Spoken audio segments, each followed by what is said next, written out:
Castle Weasel, home of Baron, or is he Lord, or is he Captain? We got a 6th level fighter, Roger the Hammer Steiner. And he and 152 of his best friends, remember we got 150 guys, actually it's more than that, because we have a captain and we have an advisor. And they're helping us explore these 200-yard hexes. And each of the red hexes is 1 mile. And last week, we sent 50 guys out. We've learned our lesson. We sent 10 to 20 guys out, and they got scorched into jelly by a bunch of ogres. Now we send a 50-man crew out. We are patrolling in force. We are establishing our authority over the Wolflands. Last week, we fought some lions here. Now, that fight took place on June the 5th. Today is Saturday, June, and we're doing this in 1-to-1 time, as all the best AD&D campaigns are. And so I have a little record here. I got a current roster. This is Castle Weasel, right? We've been fixing it up, and the tower is secure, so our workmen are now tearing down this palisade. They're going to maybe fill in that ditch. Maybe we'll just extend the ditch around, give ourselves a little more security. It seems a waste, to just pay them to dig in a hole that we paid them to dig. We don't have a whole lot of money left. We're down to less than 10,000 gold pieces. We started with 50,000. That could be a problem. And then here we go. This is the record of what happened most recently. On June 5th, we hunted and we drove off the big lion. 1 male, 4 females. I think we captured their cubs, like 8 lion cubs, and we're going to send those back to town. Now, town is located way over. So here's Castle Weasel. And town there's a big lake here. We call it Long Lake. And you got to so here's Castle Weasel here on the map. We can even zoom in a little bit further. All right, so there's Corvusberg. This is the nearest civilization. It's a nice little village. This river, there's canyons, and they're fairly well protected. And then the boys from Harrington patrol the King's Highway. This is Harrington Highway right here. But we have to walk all the way around Long Lake to get to Corvusberg. So it's about a 20-mile hike. It's only like 8 to 12 miles as the crow flies, but it takes almost a full day and a half to get around. So we got caravans going back and forth. And the next caravan is slated to leave in a few days, which complicates things for me just a little bit because I know my record-keeping ability ain't great. We're tracking a whole lot of information here. And so I'm going to go ahead. And the first thing I want to do here, we're going to continue exploring these hexes here shortly. But the first thing I want to do is I want to know what the people's reaction is to our capture of 8 lion cubs. And we're going to keep the male lion carcass. We're going to turn that into a rug for Roger's bedroom. Okay, all the ladies that visit are going to be so impressed that he paid people to do that. And maybe he just won't mention the fact that he didn't do it, but he paid people to do it. They'll be impressed. Maybe we hang it over the throne, just again, as a sign of our dominance and authority. Why do they call it the Wolflands if there's a bunch of lions over here? Well, I don't know. Lions and wolves, do they live together in places other than the zoo? I couldn't tell you. So we're going to continue exploring, but first I want to know, how much am I going to get for those lions?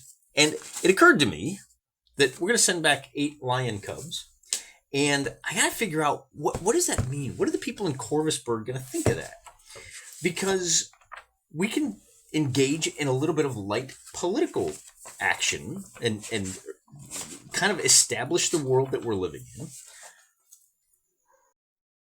by turning our attention to what the kids these days call the Oracle. The Oracle is a thing it's a chart that you can roll on that will give you answers. It's like I Ching, but for gamers. It'll give you a range of good and bad. And people don't understand Gary invented this. Now, we might have changed the name of it, but Gary invented this universal table way back in AD&D. He might have done it beforehand. I don't know. You got to go ask Daddy Roll the One. Here it is right here. Here's our Oracle.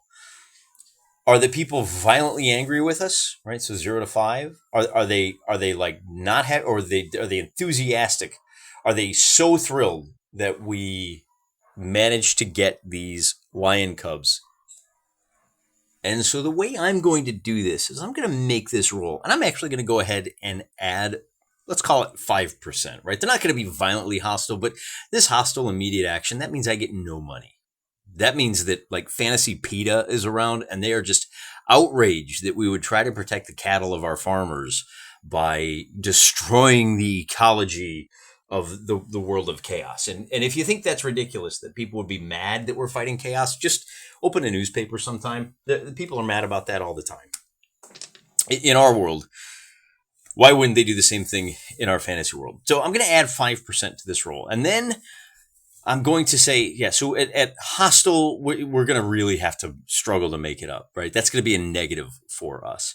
Uncertain, but 55% prone towards a negative. Maybe they continue to trade with us, but they're just not going to give us any credit, right? And so neutral, maybe we get 100 gold. Let's do that. It's going to be 100 gold if the result is neutral. Yeah, here's enough just to, throw a couple of bones at you. And remember, we're running low on cash, so this is going to be an important roll. If it's uncertain, we'll roll D6 times 100.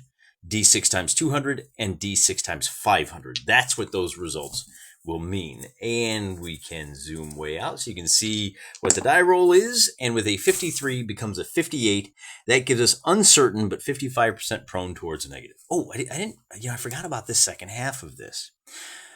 So if it's, 55% prone towards positive. So I said this is going to be D6 times 100. And if I can score the positive, I'm going to give myself an extra 10%. So I got to roll higher than, well, let's see.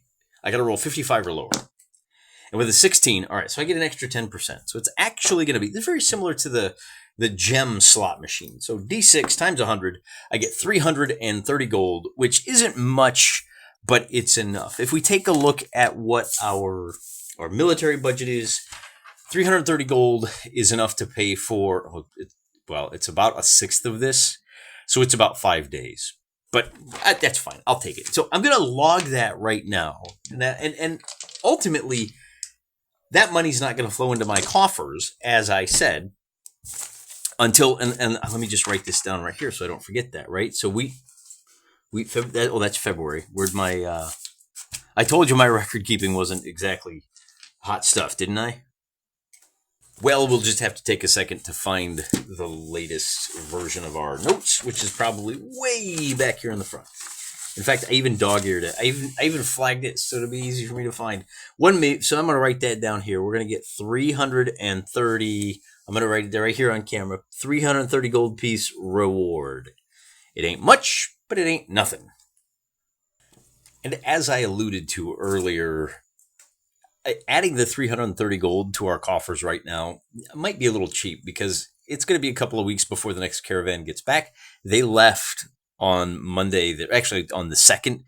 So it's going to take a week to get to Harrington and a week to get back. And then I got to give the lion cubs to the drovers who will take them back here. And then they get back. So really that money's not going to hit until the first week of July, assuming that our caravan doesn't get ambushed somewhere along the way. When things get slow, we just roll for right now. Roger's not worried about random encounters. Now, depending on how much time you want to take to play a campaign like this, you can roll for every caravan going back and forth. We're really using it as an excuse to, this is the way I put it. When the camera's not on, I'm not rolling for encounters. I can turn the camera where I want and see if the adventure is happening there. And if I get too many, no, there's not adventure there, then I can turn the camera to the caravans and I can see is there adventure there. But while I'm looking at the caravans, I'm not worried about what's going on at Castle Weasel. So you're really only rolling for the active, whatever activity you're engaged in at the time. As a solo player, the question is not, are there adventures going on elsewhere in the world? Now, you can play it that way. It'll take a long time, and you'll be hard-pressed to play one-to-one time. Instead, remember that you're not really rolling for the denizens of this world. You're rolling for you as the player. As you shove your pawns around the map, and you pick which pawns you're shoving right now. For something like this, for the caravan, that's largely automatic. And you can justify this because Roger is not worried about the caravans. He pays people to worry about that. In fact, here's 20 of the guys he pays. He sends 20 medium horse with every caravan. Bing, bing, bing, bing. He's got 10 medium horse riding around scouting out the territory that we've explored. Now, they're not going into strange new territory because the camera's not on. And I need the camera on so I can see what we've explored. But they're here patrolling these areas to ensure that no new monsters move in. It's going to be hard to patrol through the Badlands, but we're really only looking at 2 square miles at this point. And it's the broken land ain't easy, but we've got some grasslands down here. And speaking of grasslands, if you look at the regional map, the next hex over, so we're in the Deadwood here, this next hex over is grasslands, and there isn't a strong line. So given that this hex up here to the northeast of the area we're patrolling, I can probably ride through here and I can sweep around. Maybe I go do 1, 2, 3, and see here's a swamp, right? So I can say, oh, is this all grasslands? Now I'm going to skirt the swamp. I think what we'll do is we'll send our guys out and we'll go 1, 2, 3 right across the middle section of this hex. That's going to start on June 8th. And so we have to do 2 things. We have to check both the terrain type and for encounters. And I'll go ahead and roll since I have it ready right now. I'm going to roll for the 3 encounters. 1, 2, 3. Did we get any? So we're looking for a 1. No. 2 and 3. So no encounters in those first 3 hexes. So we can turn our attention to see what kind of terrain did our boys inspect. And we gave them a couple of days off, by the way. We gave them the full weekend. Normally they work 6 days a week, but they did so good with the Lions. We were really celebrating. We got a lot of cause to celebrate here, Big adventure, a lot of bros hanging out, having a good time together. But like I said, this time I'm going to roll for scrub on that first one because we are still pretty close to the scrubland. And so that first one was a result of a 6, and that means it's, again, more scrub. But now for the middle and the eastern portion, I'm going to roll on the plain table. How plain is it? A 17 means we have mountains. Wow, okay. And then that's in the middle, and then we also have plains on the side. So that raises the interesting question of if there's a mountain right here in the center of this hex, whoop, whoop, whoop, whoop. In fact, it's a nice high peak, and I'm going to make it 7 hexes across. This is all broken land here, and I just kind of put some, scribble scrabble in there to remind people that it's not easy to get through. We'll put a little bit of broken land here and maybe wrap it around, and then this is where we finally start getting to more plains. Now, the question becomes, why didn't I build my castle here in this mountains? If there were really mountains here, oh, by the way, 1 in 20 will have a pass which leads through the range. So is that the case here? 14? No. So we just have a nice high peak for the mountains. And here it says mountains could be mesas, glaciers, tors. I'm not quite sure what a tor is. I'll have to look that up. I think that just means, I know exactly what that is. That's like a high basalt rocky area. So maybe we put a watchtower there eventually. Not for now, though. I'm going to finish exploring this hex. 1, 2, 3 days, and then I got 2 more hexes to explore. And we're going to go, again, plains up here. And we get a 1, which is more plains. And then this corner over here, is it also plains? And a 10, it is. So we have lots of grassy lands coming through here. And I can go ahead and just color that in so it looks nice and pretty. And then I'm going to do 1 more day of exploration. And I want to know if this swamp is bigger. So I'm going to roll for this section, but I'm not going to roll on the plains anymore. Now we're getting away, like these areas, the couple of days that we explore that are down proximal to the castle, since we are still in the scrubland, we're going to roll on that chart right here. So there we go. Okay, there's scrubland. Now we can see it. And let me get my let me get my boy out here. So we'll roll, maybe zoom out just a little bit more so we can actually see what we're doing here. All right, so there's our scrub dice, and now I can just kind of toss it up into the upper right-hand corner. Oh, first of all, I rolled the wrong die. So I got to roll a d20. I get a 2, and that means we have, would you look at that? We have more plains. All right, that's good. But I forgot, I need to check for 3 encounters. And with a 1, I have an encounter, and then I do not. And then I do. So at the end of 6 days, boy, I guess I probably should have rolled those back to back. But it turns out, and I actually, what's funny is I left these uncovered because I thought, there's a pretty good chance that I might not get plains again. And wouldn't you know it, I got plains. So this whole area through here is going to make for some nice pasture lands, and it's probably a little closer to the village. So maybe they come up through there, and then it kind of now again. I don't go with the full 7 and stop there. We'll put one more right there because I haven't explored the top part yet. But that just gives it a little more character, makes it look a little more random. Like this guy was in the center, but you can see it's kind of oblong shape, and that just makes it look so much nicer. And typical mapping, we just throw 3 little tufts in there. The purple is our swamps. That was where the trolls lived, and there may be the stream coming down here somewhere, but it's not a major enough stream for me to worry about. I only mark the streams and the hills. There may be some other, this is like granite hills that aren't really good for anything except blocking the movement of armies. And I think we'll go ahead and color those brown, just to, brown and black. That's the color of those mountains. Not high mountains, just a couple of 100 feet, just something to force armies to march one way or the other. And now, because we have plains through here, I'm kind of liking this, man. I hope we get plains over here. But while we were exploring these plains up here, we had a random encounter, and this will likely be the source of inspiration for our next video.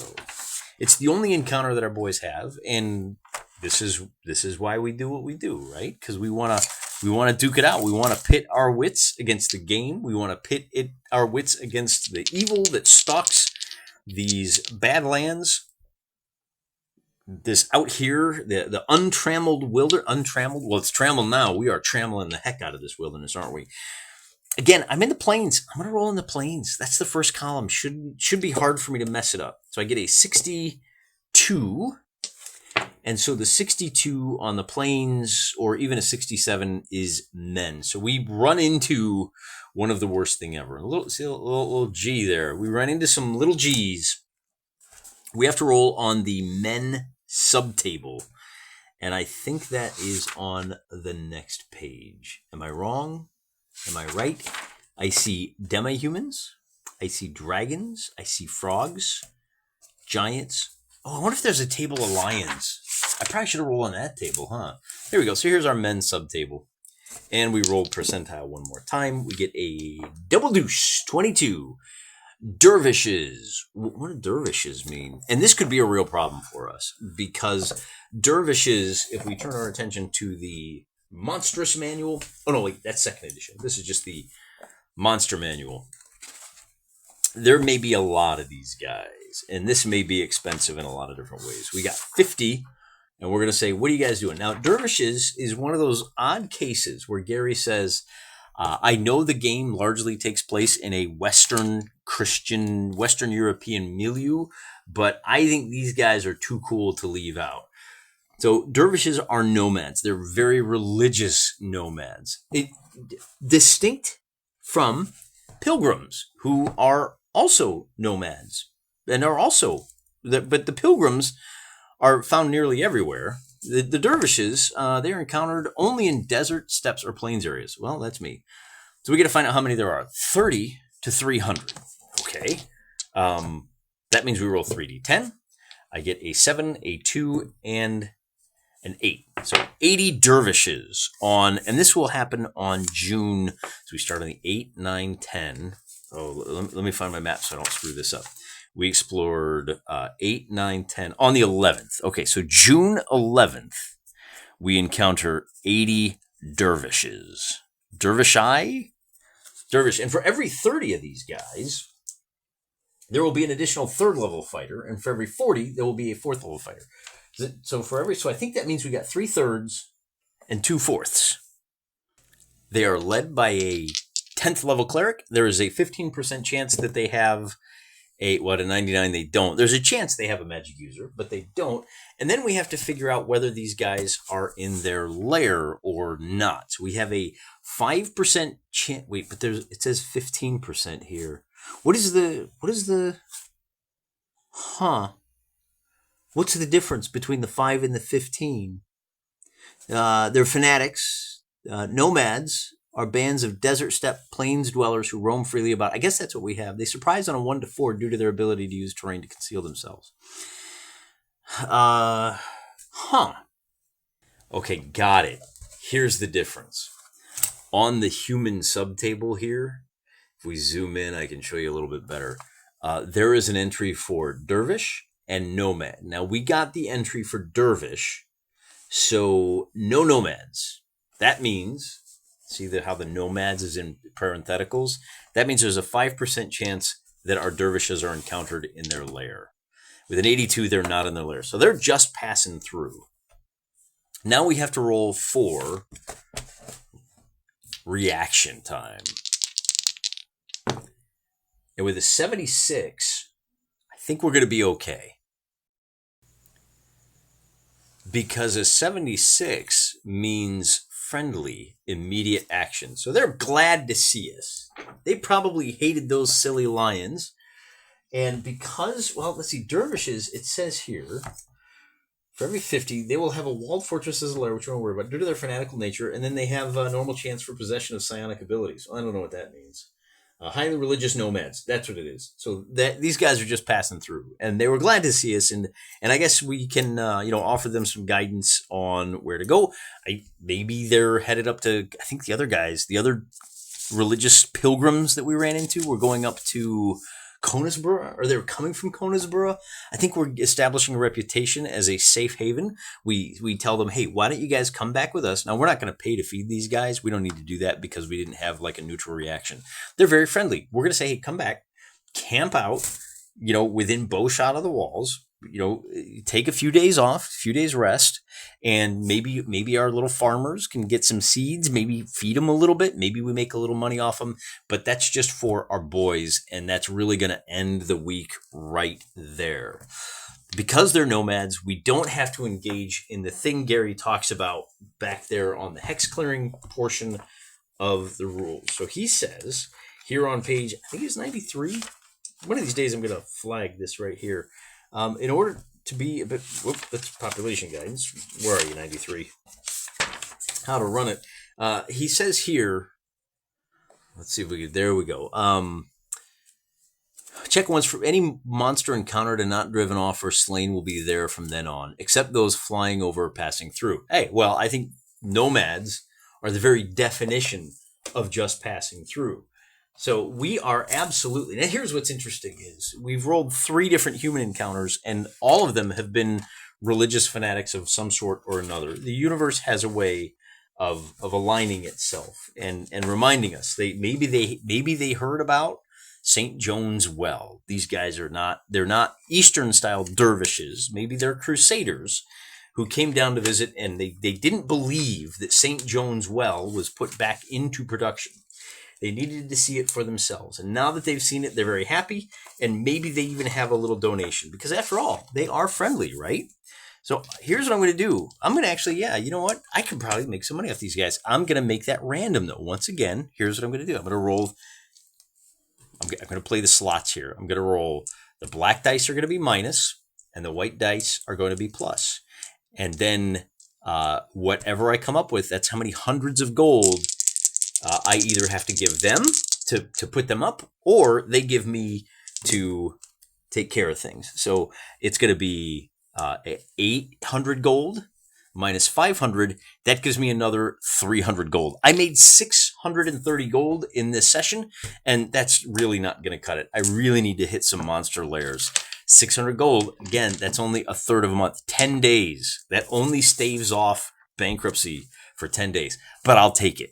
And, we had a little bit of fun with the slot machine on both of those little instances. I'm not making it easy on myself, guys. I think that sooner or later we're going to run into something really devastating like those ogres, and we're going to make bank. But it's like going to Vegas, man. You miss and you miss and you miss. And then when you hit it big. At least I hope so. We'll find out sooner or later. We'll do another week's worth of exploration. Hopefully we'll be able to bust out the rest of this hex. There are only 6 encounter areas left in this hex. And then we're already almost halfway done, right? We got 3, almost 4. We get a couple. We're definitely going to be over halfway done after next week's episode. Tune in next Saturday as we continue to explore the wilds around Castle Weasel. Until then, remember, I'm praying for you.